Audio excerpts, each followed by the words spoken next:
What's going on, y'all? This your boy Casey Field, King Self for Life Wrestling Takes, back in the building. Yeah, to give you my honest take about tonight's Dynamite. This was a awesome episode. I say, TK, when TK want to, TK will give you a fire episode when he want to. A lot of times TK ain't even trying. Trust me, I know. I've been watching this show ever since the debut, and I know when TK tries, he'll give you a Dynamite worthy episode. And tonight, boy, was a Dynamite. As you see in the picture of this video, yes, Mr. Keith Lee has debuted. I'll talk about him, and he didn't debut by himself. We also have when TK was tripping on Twitter. Listen, folks, I'm not gonna sit up here and say that the man do something. There's a lot of people that believe TK be snorting coke or something. He doing something. TK do be looking like he on something. I'm not saying he on cocaine or anything, but he do be looking like he on something. He last Friday he was up there talking about Forbidden Door this and Forbidden Door that. I mean, he had the whole IWC tripping. Then news got leaked who was showing up, so everything got spoiled. I told you, social media and the internet kind of kills wrestling. That's kind of why wrestling ain't as hot as it used to be. It's because Cassidy didn't really give a crap about who was showing up because we didn't know.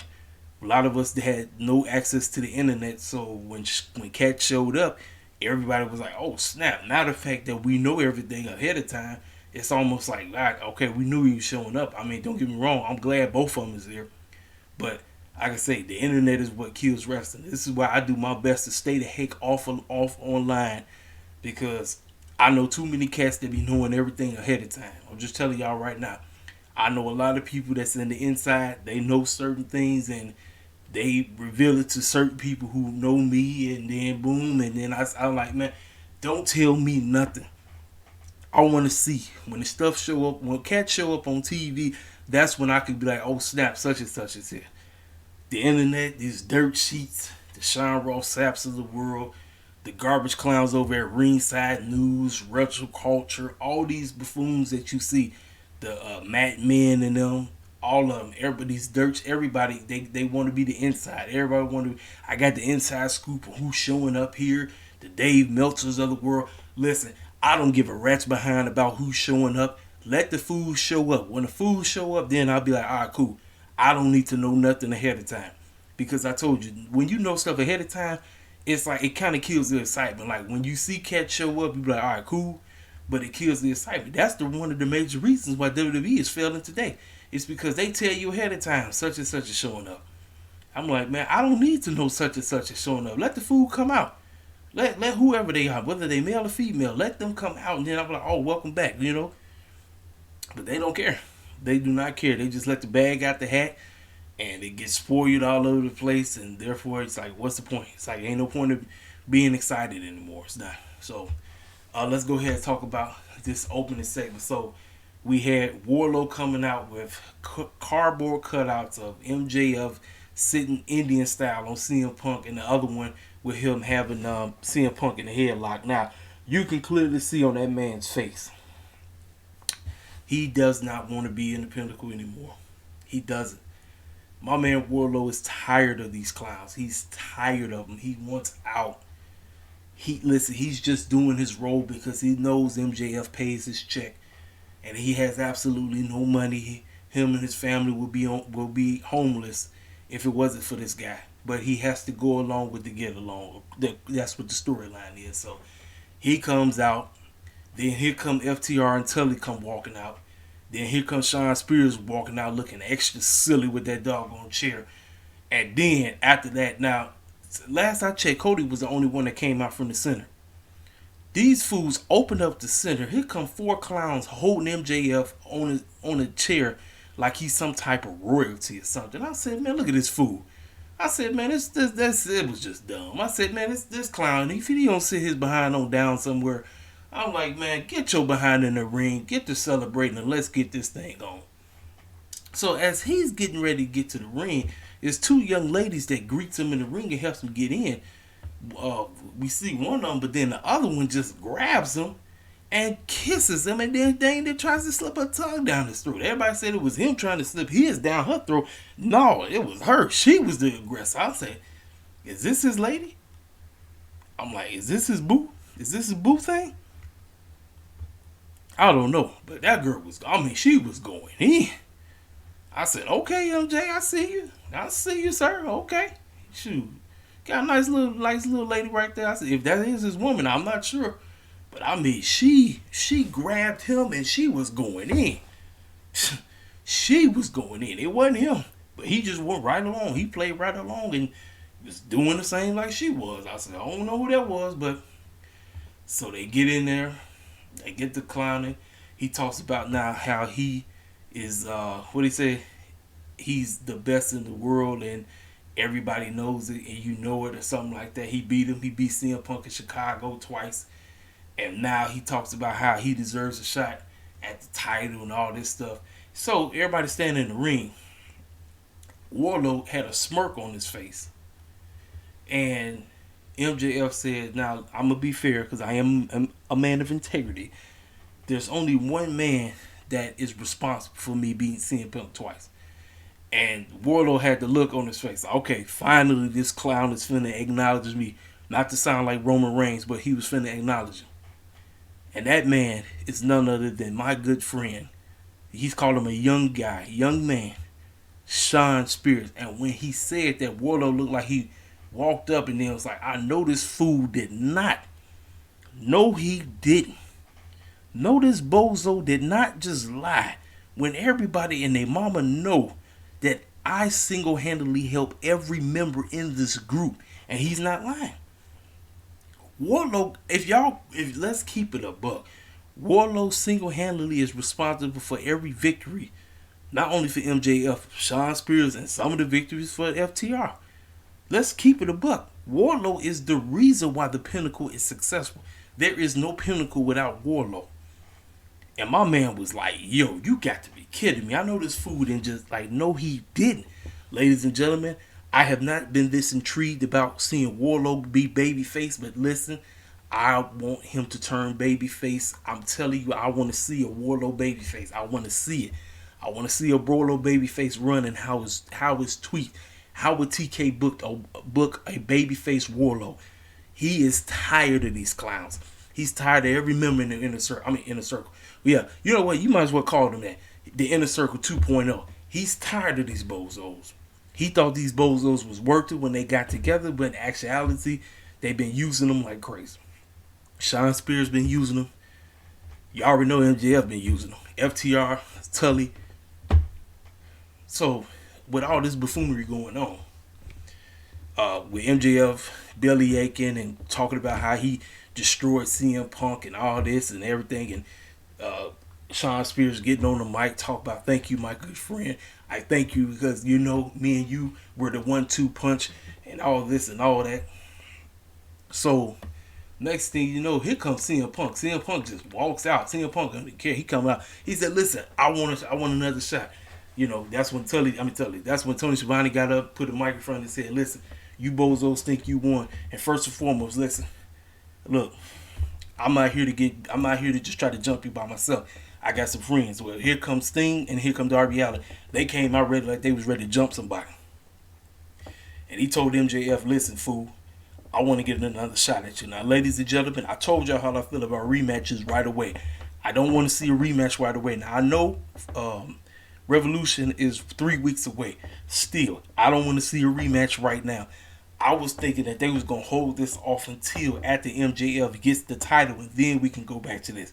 They said, no, we finna get this out the way already. More than likely, we get CM Punk versus MJF again at the pay-per-view. And obviously, CM Punk's going to lose again. He's going to lose again. That's not even no question.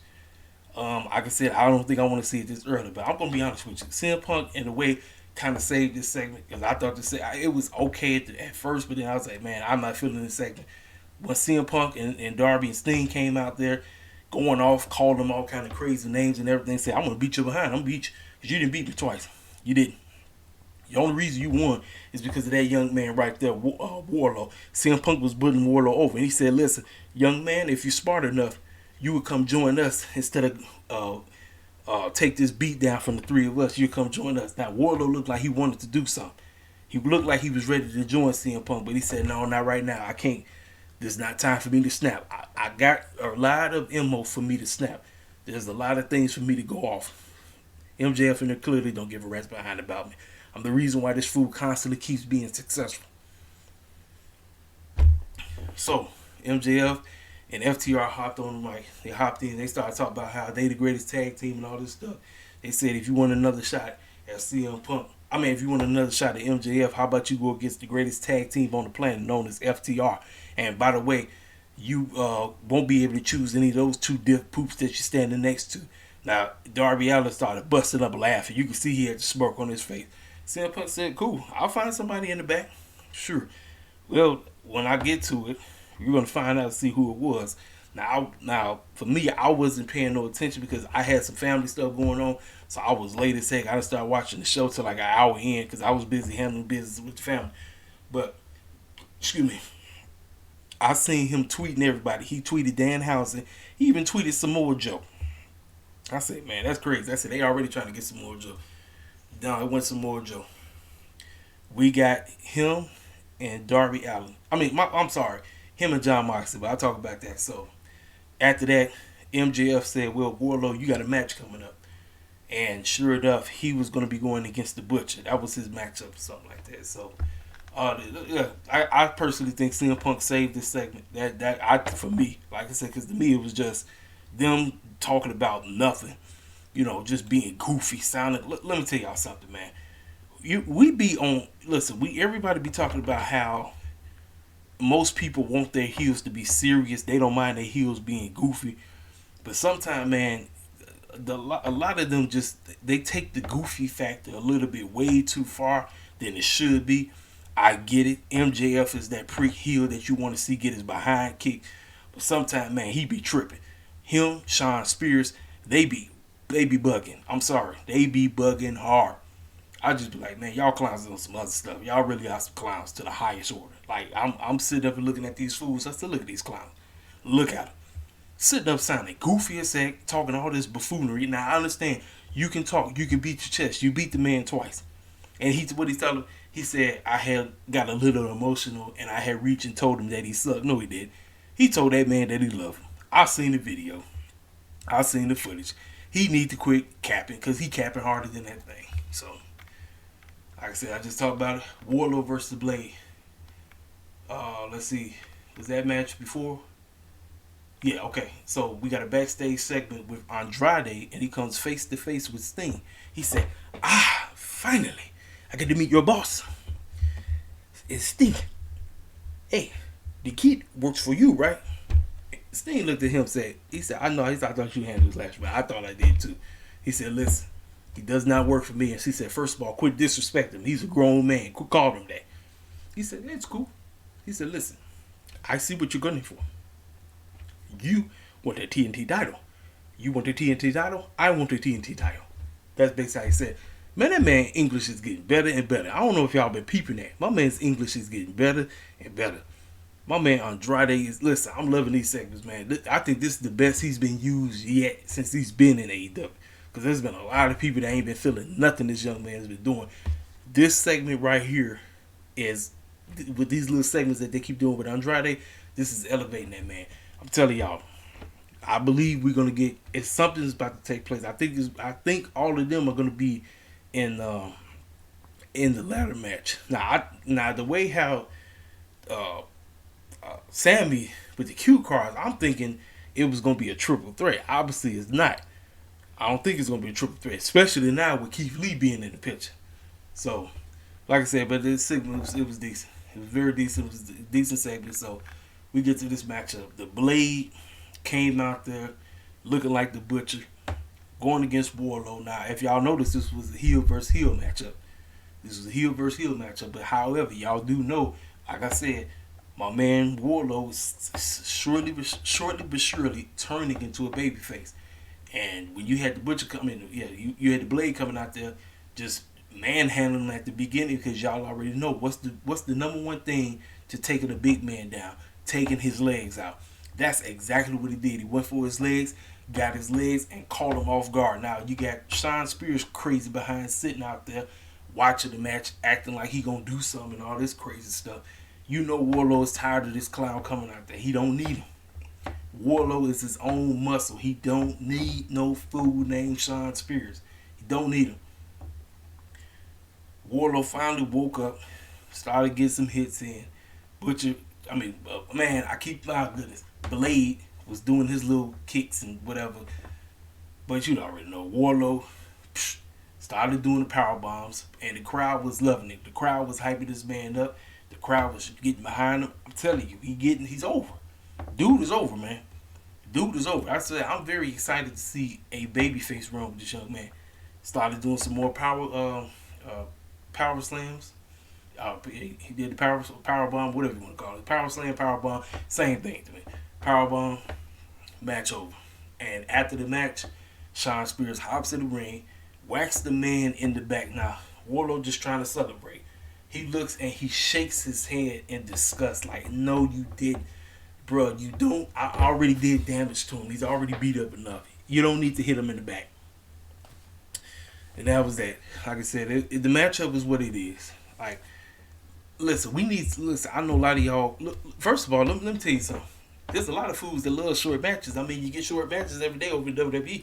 Like, appreciate it when AEW do short matches, because AEW sometimes get carried away with trying to have these long man matches, which they don't need to. Short matches at AEW are fine. Look, a 10-minute match is great as long as you do it right. 10 to 12 minutes is fine. It's fine. Same thing with a 7-minute match. It's fine as long as you do it right. Same thing with, like I said, if a match calls for a 20 to 30-minute match, if it calls for it, fine. But you don't have to have long man matches all the time. You don't, because a lot of time matches get drawn out because you know what's going to happen. You know cats they're going to beat each other up. They're going to do all kind of crazy stuff. They're going to kick out of each other's finisher on and on again. You're seeing the same thing over and over again. That's why you need to mix it up a little bit. You don't need to do the same things over and over again. You don't. So, obviously, like I said, the matchup was for what it was. I thought it was decent. Like I said, Warlow's constantly letting y'all know, hey, you fools keep picking at me. You know, I'm going to snap, but you're not going to see me when I'm snapping. When I snap, it's going to mean everything. It's going to mean everything. So, that's that. I talked about it. Now, we get the inner circle situation. I told y'all about this about a couple of weeks ago. Jericho, Jake Hager, Sammy come out. Jericho is like, you know what? I've been trying to look for my boys. I've been looking for Santana and Ortiz, and I have not been able to find them all day. And, you know, when I put this group together, I thought that these men that I assembled was going to be brothers for life. But these cats, I don't know. Maybe listening to Eddie Kingston didn't change their mind. Well, as soon as he said that, they came running out. And they came out to their own music. Let me tell y'all something. Santana is an underrated promo. Dude is an underrated promo, man. Like, every time I hear this man talk, I don't know what it is, but sometimes, man, dude give me, I don't know. Like, he be telling the truth. Like, when you feel what he says. You feel it. You feel it. And I'm like, okay, he mean what he say. So he came out. Ortiz came out behind him. He said, you know, man, we appreciate everything, but let me tell you something. You've been holding us back. We supposed to been AEW Tag Team Champions, but we did everything for you. Every time we wanted to do for us, we was help elevating one man. Jericho, you the only dude in your group that you care about. You don't care about none of these dudes. You don't care about Hager. You don't care about Sammy. You dang sure don't care about us. And then Jericho said, well, what the heck? He said, first of all, look, he said, now this is the one line that I didn't hear. Actually, no, take that back. I did hear. I'm tripping. Because I'm thinking about JR, what he said about Keith Lee. This fool said, you guys remind me of my late friend, Eddie Guerrero. Why is it every time somebody when they remind you of somebody, they remind you of whoever that is of the same race? Why is that? I don't know why. But that's where he went. He said, you remind me of my late friend, Eddie Guerrero. The crowd popped. It was like Eddie Chance or whatever. And they said, you feisty. They said, whatever Eddie Kingston been talking to you, whatever he said in your head, he hasn't done a goddamn thing for you. And Santana said, well, hold slow you roll, sir. He said, while we've been hanging around, running around, protecting your behind, Eddie has done way more than you would ever do. So listen, at this point, we really don't give a crap.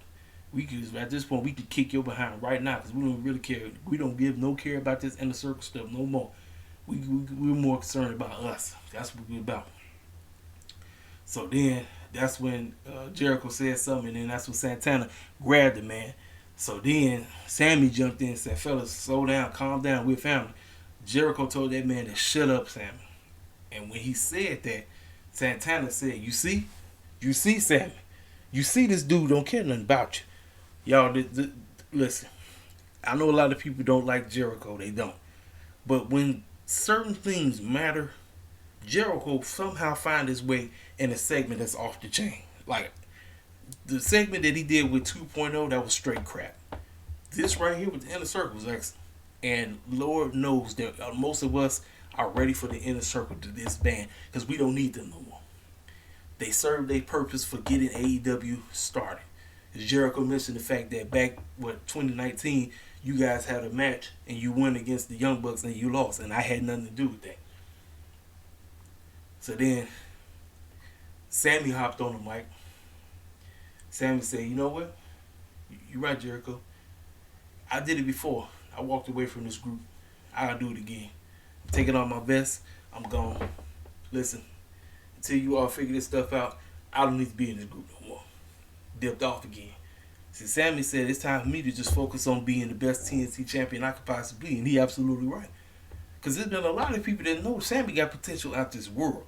I know there's a whole lot of cats that I know that can't stand Sammy. They don't like the man. Listen, I told you, I became a Sammy fan thanks to that fool Cody Rhodes. Cody Rhodes is the guy that turned me into a Sammy Guevara fan. Sammy did what was best for him. He said, "I got cats to get ready for," and he gonna talk about that in this cue card thing. So then Ortiz hopped on the mic. He said, "Jericho, we don't need to be in this mess no more." He said, "It's time for me and Santana to focus on what we need to do. And at this point, we don't need you." So it is what it is. So if you, he said, "Look here. So next week, we'll go against you. We'll go against you and this fool Jake Hager, and we'll settle it. That's it." So obviously they doing this because Eddie Kingston was supposed to be back. He still ain't cleared from that orbital situation. I believe I'm assuming he'll be clear for next week because I believe he's showing up for this match. I want to see this tag team match between the members of the Inner Circle. Inner Circle, we don't need it no more. So, but like I said, this is an excellent segment. Everybody got their stuff off. Everybody said what they had to say. Now you know Jake Hager don't be talking, but everybody else said what they had to say. Good segment, great segment. That's all. We move on. Now, Isaiah Cassidy had the opportunity to meet in AEW's newest signee, and whoever, if he beat the AEW's newest signee, he gets added to the Revolution ladder match, which is supposed to take place at Revolution. Isaiah, Matt Hardy, Isaiah, and Marquand come out looking goofy as possible, and then a new sounding theme song for the man. Happily Married Man. Congratulations to him and Miss Mia Young. Just got married. Just fresh off the honeymoon. My man Keith Lee has made his arrival into All Elite Wrestling. Ladies and gentlemen, I've seen a host of cats, because you already know. You know a whole lot of cats that look like me. Y'all already knew they was on it. And I agree 1,000% with you. Bringing Keith Lee in, there is absolutely no excuse. None. TK and them have no excuse now to say that why they don't have anybody black in the main event scene. They don't have it no more. You got Jay Lethal there now. You got Keith Lee there. There's no excuse. There is no excuse. I don't want to hear it. I've been doing my best to come to AEW's defense, but I ain't coming to their defense no more. You have no excuse. You have the actual potential first AEW black heavyweight champion right there. Right here. Now me, I still think it's going to be Will Hobbs when the time comes. But if you want to put the strap on Keith Lee, by all means do it. This matchup was fine. Obviously, you know it was us beating up on us. Obviously, you know why. And AEW, they was throwing up the CD that they dropped for Black History Month. It's called Why We Who We Are or something like that.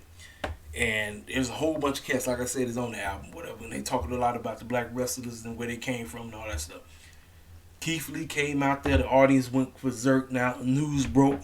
Like I said, word got out already that Keith Lee and Jay White was coming. Now, actually, before this segment happened, because for some reason they don't have it posted. They don't have it posted. But before this segment happened, we had a backstage segment with Rocky Romero, um, Trent Beretta, the Young Bucks, and Adam Cole, and they was beating the brakes off the two of them while Brandon Cutler was filming. After they jumped and they beat the brakes off of him, Adam Cole said, "Hey, I got another present for y'all." He said, "What?" Jay White popped up right in front of the camera. I said, "Well, there you have it, folks. Now remember, this dude's still in the Bullet Club, right? He's still in the Bullet Club. Adam Cole is making a faction right in front of the Young Bucks, and for some strange reason, they ain't peeping the game. They not peeping it. I don't know what the heck is wrong with them. Your homie is making a faction right in front of your face, Young Bucks. Do you see what's going on? He's making it right in front of your face. Listen, this forbidden door, whatever they want to call it, I'm here for it. And when Kenny Omega finally gets back, oh my goodness, listen, just the matchups that we getting ready to get, I'm here for it. That's why I just pray everybody stay healthy. I don't want nobody getting hurt. I don't want nobody catching COVID. I just want everybody to be 100% because AEW got some excellent matchups that they can throw in front of the TV set. They got a lot of stuff that they can do. It all comes with booking everything and the timing. Everything must be at a T. No ifs, ands, or buts about it. We bringing all these cats in. We got to deliver now. Because it ain't just about bringing cats in. Because that's the problem. The cats be like, we bringing all these cats in. Listen, yeah, okay. From this point on, is for me, AEW as of right now, there are only two other dudes that you need to bring in. Jeff Hardy and Bray Wyatt, a.k.a. Wyndham Rotunda. Those are the last two dudes that you need to bring in for right now. You don't need to bring in no other dudes. We need to start bringing some ladies in from this point on. After you bring those two dudes in, we got to bring some ladies in. We have to. It's time to get the girls division up. Had to. So now, like I said, get back to Keith Lee and Isaiah. Listen, Keith Lee was manhandling Isaiah Marquand. Were trying their best, and Matt Hardy seen enough. It is officially done. Matt Hardy is finished. He is finished. He is finished with these cats, and I'm glad. Now, a lot of people was peeping this. I really wasn't paying attention until I seen it online. They said, "Did you notice how Matt Hardy left mid-match and he walked through the audience?" It was basically a reference to what his brother did at the house show. He just walked off through the middle of the audience and left out. That's just to show you Jeff Hardy is coming. He's on his way. But outside of that, Keith Lee went in there, did what he had to do. Isaiah, Marquand trying their best. Isaiah out there with that dumb man screaming. I was like, man, he needs to quit. Keith Lee did his finisher. Match over. So now Keith Lee is officially in the ladder match to determine who's going to be the newest TNT champion. Kudos to Keith Lee for coming through.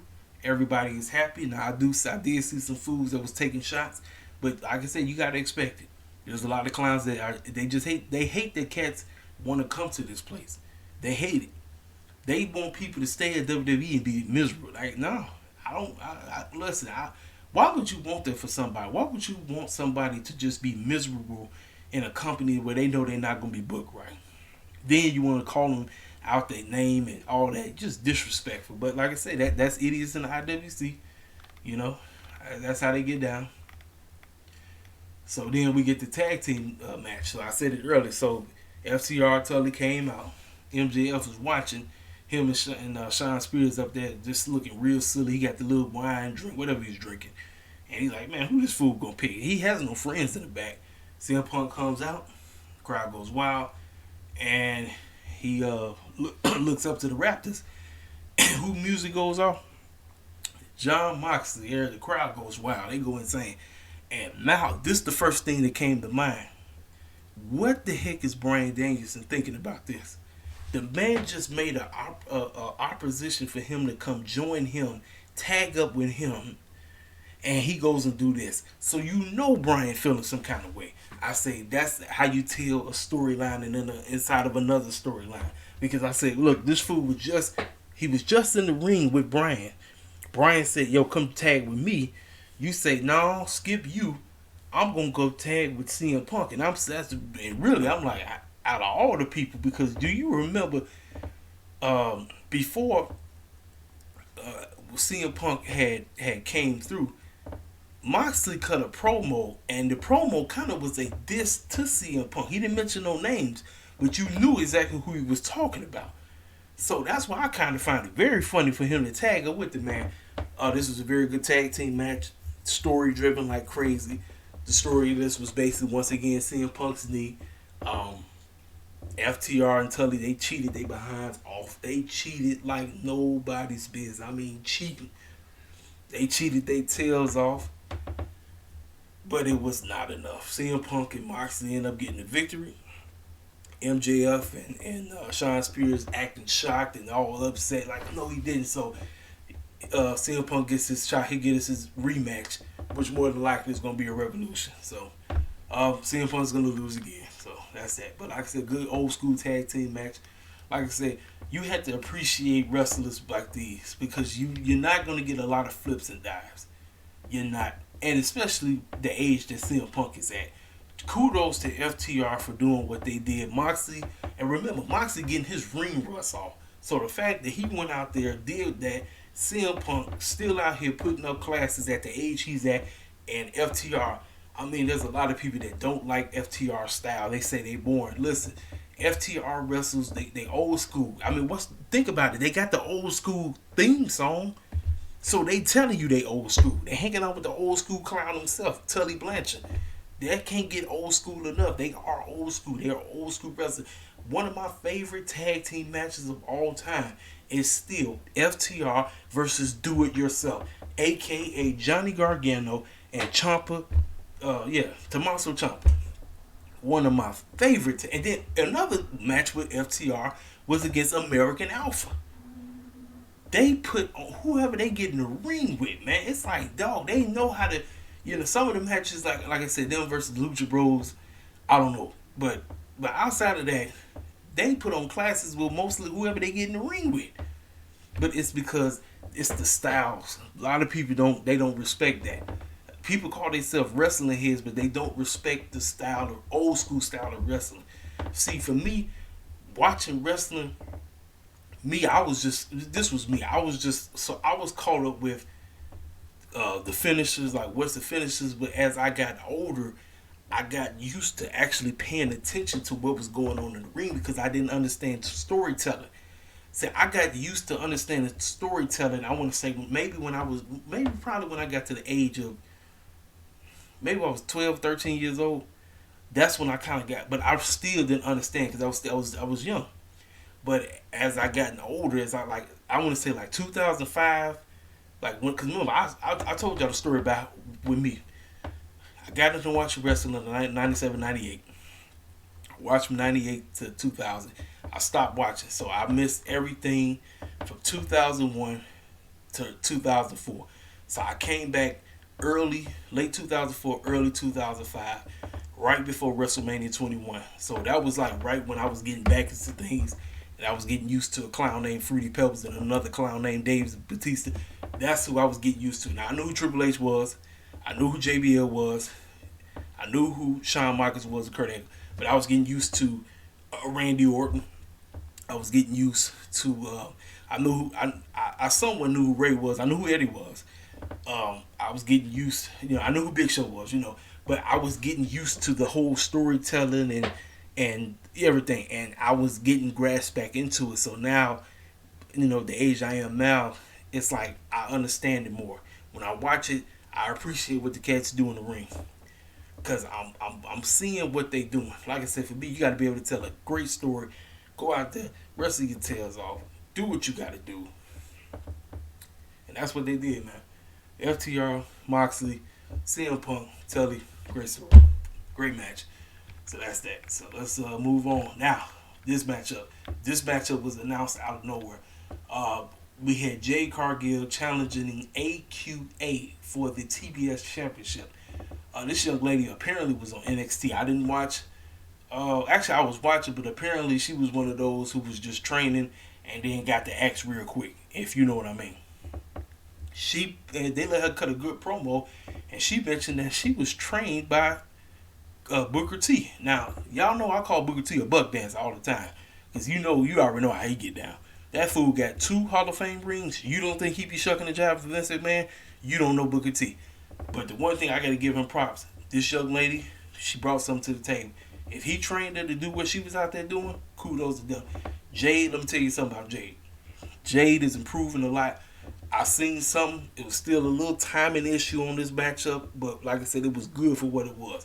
The young lady, AQA, she got promised. AEW, you might want to snatch this young lady up.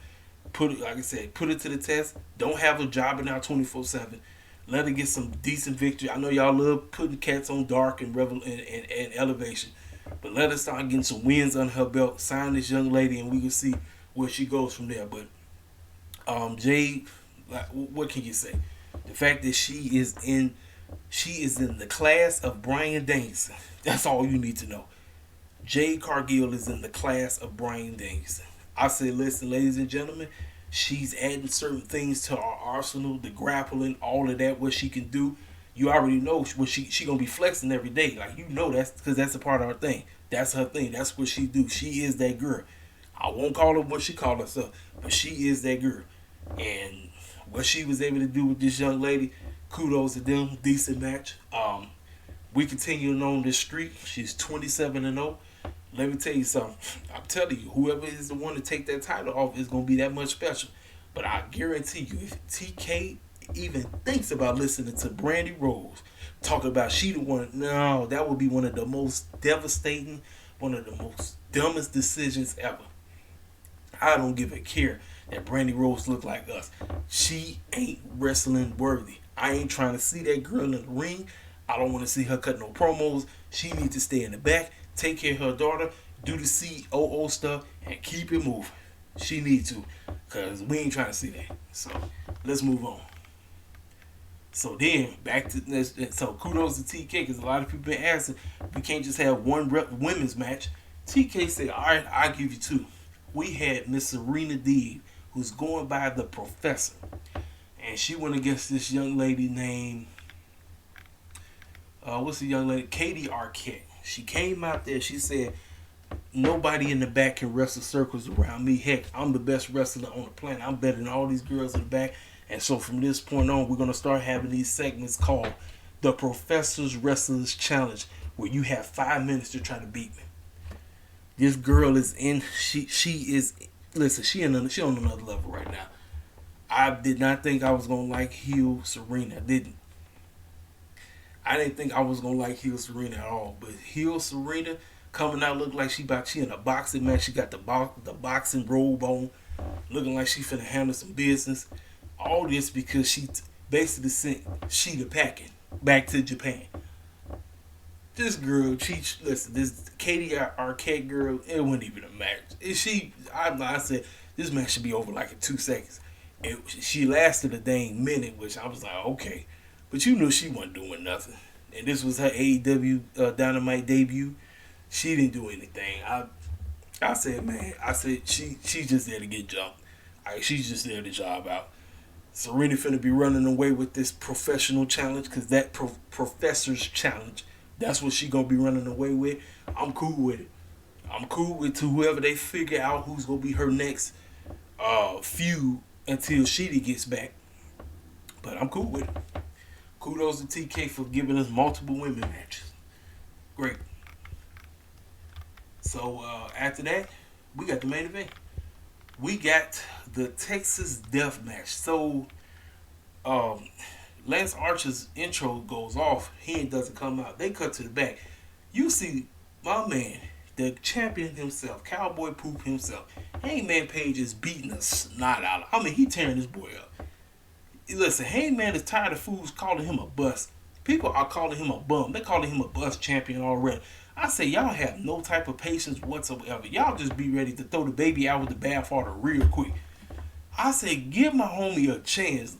Look, he basically tore Lance up from the beginning. He said, I ain't finna be going out like no punk. You got a one up on me last week. I ain't finna let you get no one up on me this week. He was tearing this fool up till he brought him out. So they get out there. Then that's when Lance started getting his licks in. And the only reason why he was getting his licks in is because both Jake Hager and Dan Lambert, goofy behind, was standing out there, and they tried to do a little something. Now, Dan Lambert went in the ring and he was untwisting the turnbuckles and all this crazy stuff. Listen, now, when I tell y'all about Hangman, now, listen, Hangman, I call him the bleeding machine because he can't go one match without getting busted open. This is the match where it calls for him to get busted. Hangman don't have to get busted open dang near every match, but if it's any match he's going to bleed, it's this one. But he left his mark on this match because he busted open Lance first. Mr. Everybody Dies was getting his tail kicked. But Lance Archer, these are the type of matches that you need Lance Archer for. Because Lance Archer going to go out there and do his thing. And, man, thank God that he didn't fall on his head a certain way. Because he said that when he fell, he got whiplashed from his neck to his back down. He said that if his head would have came a certain way and he would have landed on his head, he said he probably would have been paralyzed. So thank God for that. Thank God that he's able to do what he loves to do. But this matchup, man, listen, they was out there. Listen, AEW and their hardcore matches that they be having, I'm going to tell you the truth. I really can't decipher on which hardcore match I like better. Because it seems like every time they throw on a hardcore match, it seems like the hardcore matches always be great. Some of them be kind of weak, but for the most part, their hardcore matches be insane. And boy, was this match insane. Lance Archer and them do. I mean, when he finally busted open Hangman, this fool pulled out a fork and was about looked like he was trying to gash the man's eye up, but then he started poking him in the head. Then this fool gonna lick the fork and eat it. I say, man, if you don't sit your carnivore behind on down somewhere, I'm like, it's sick. I'm just sick as heck, man.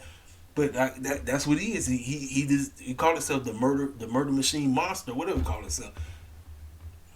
He was manhandling Hangman, but then Hangman said, nope, you ain't gonna handman me. I'm gonna get you back to you. And they started just throwing each other through all kind of. I mean, they went through hell, y'all. They went through some serious. This was when they called it a Texas death match. It truly was a death match. They were just kicking each other's tail.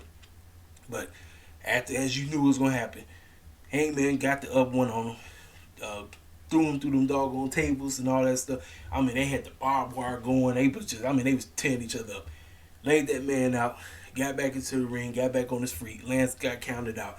And Hangman is still your AEW World Champion. Well, as soon as the match was done, Adam Cole walked out to tell you. I've been telling y'all what was coming. He walked out, put the title on the man to let you know he's out next. So for the fools of it saying he's just a regular guy, he's jobbing out, he's a clown, he's doing nothing, Adam is back in the main event scene, ladies and gentlemen. That's how the show went off. I gotta say, I told you the little bit that I didn't like. Timing was great on this episode. Timing is, listen, for me, timing is great. More than likely, the episode's gonna be great. You get your timing down spec, it's gonna be great. Gonna be great. I told you a little bit that I didn't like. Oh, now, let me talk about JR. Now, I wasn't peeping. I didn't see this, but everybody was complaining about it online. JR compared Keith Lee, he called him a young Mark Henry. I said, listen, why is it? What is the factuation about comparing us to other black people? Like, why is that? Like, is that the only mindset that you have when you see somebody black? Let me see if I can compare them to somebody black. I don't know what's the fascination about that. I don't understand. I don't get that, man. Please, somebody explain it in the comment section. If you got a different perspective than me, please explain it in the comment section because I don't know what's the fascination about that. I don't know, to me it's lazy. You could compare them to a Vader or a Bam Bam Bigelow, and I didn't watch neither one of them wrestle, but you couldn't compare them to them. You had to go, oh, let me think of the closest black dude that I can see, a young Mark Henry. No, man. Like I said, I was so caught up in the match that I told y'all, a lot of times I don't even pay no attention to what they talk about on commentary. I be so focused on what's going on in the match because a lot of times if the match is that good, I could care less what the fools are saying on commentary because they be talking about all kind of dumb stuff that don't make no type of sense. But the fact that man said that, I said, oh man, boy. But like I said, it is what it is because it's a normal thing. Like that's all cats know how to do. I mean, cats. The moment when Private Party put themselves out there, what was the first tag team they threw? Oh, this is just a wannabe Street Profits. I was like, what? I'm like, y'all, why is that? Oh, is the only reason you going that way because they black? I thought people say they don't see color. Well, ain't that what y'all always say? We don't see color, but you always manage to compare us to us. That everybody gonna say I don't see color, but yeah, you go always comparing somebody black to somebody black. Please make it make sense. I'm just asking. You gotta make it make sense for me. You had to, because just show love ain't making no sense to me. It's not. But overall, man, AEW Dynamite was great. This is what I like. This is the type of stuff I like. You got to go hard. When you hype up an episode, the episode better be off the chain. I don't want you hyping up a show and then the show be straight garbage. I'm serious. I'm serious. I told y'all, you know me. Listen. I critique AEW and I do it with a very unbiased way. Now, it may sound like I'm shilling like a mug, but let me tell you something. When I watch something, I'm looking for something to be off the chain. If it ain't off the chain, I'm going to tell you it ain't off the chain. I'm going to tell you straight doo-doo. I ain't finna sit up and be like, oh man, look, this was great. And then, you know, Dan was born to say, I'm like, no. This was a great episode of Dynamite. I'm telling you it was a great episode of Dynamite. This is what we need on a regular basis. We can't be having these lackluster, can't have one great episode and 5 lackluster episodes in a row. Makes no sense. But that you got to be consistent. Listen, from AEW is always going to be must-see TV. I don't care how lackluster they get. But you want to make sure that cats want to watch. You can't be like, oh man. But see, with the cats that you brought in, the speculation of all different kinds of matchups that cats could be having, cats, they intrigued and went up. Like I said, you got your haters out there, but screw the haters. The haters, look, they can hate all they want. But at the end of the day, you want to put on compelling television. That's what I always say. I say this on a regular basis. Compelling TV makes for the ratings to go up, makes for people to be happy for what they see. You know, I mean, it is what it is. But anyway, folks, this is your boy Cassidy, King Self for Life Wrestling Takes. Hit the comment section up. If you're new to the channel, feel free to subscribe. I thank you. I got 140 strong. I appreciate everybody coming through. Like I said, like the channel. Like I said, tell me your opinions on the show. Did you think this was an excellent episode, or did you think it was a trash episode? You tell me in the comment section. You let me know. Keep it clean. Y'all know me. I keeps it clean on my channel. I don't be disrespecting nobody, calling nobody out their names or whatever. But like I said, y'all hit the comment section up. Y'all got to do what y'all got to do. This is your boy Cassidy, King Silver Life Wrestling Takes. I'm gone. Hey y'all, I apologize, man. I forgot to talk about 2 segments. The first segment was Pentagon, Alex Abrahantes. They was in a graveyard and they was digging, and Pentagon, I guess he got his old mask up, and they was talking about Malachi Black and Brody King, talking about how the House of Black has tried to quote unquote mentally break them, but they're here and they're going to expose them and who they are, some kind of crazy stuff like that. And then I forgot to talk about the promo between Christian, Jurassic Express members, Jungle Boy and Luchasaurus, and then the Gun Boys talking about the foolish match that they got. They got tag team titles on the line on Rampage, and they cut their promo against each other. The Gun Boy said that we've been destroying them, we've been getting the best of them, and then Jungle Boy said we're gonna kick their behinds on Rampage and all this stuff. And then Billy Gunn hopped up in there, talked about some. I just got 2 words for you: new champs or something like that. It was silly, but like I said, y'all forgive me. Like I said, when I'm going over like whatever I see on there, that's what I remember. But these 2 segments they slipped my mind until after I finished the review. I was like, oh snap, I forgot to talk about these 2 segments. What are they trying to do with this feud with Brody King and Malachi Black and Pac and Pentagon Jr.? I don't know, but we'll see. And then, like I said, you already know Jurassic Express is beating them at Rampage. Y'all already know that. So that's that. So like I said, I apologize. Like I said, I was supposed to talk about this in the review, but it slipped my mind until after I was finished with the review. I said, oh snap, I forgot to talk about these 2 segments. So This is just a little extra. So that's it, y'all. I'll see y'all next time.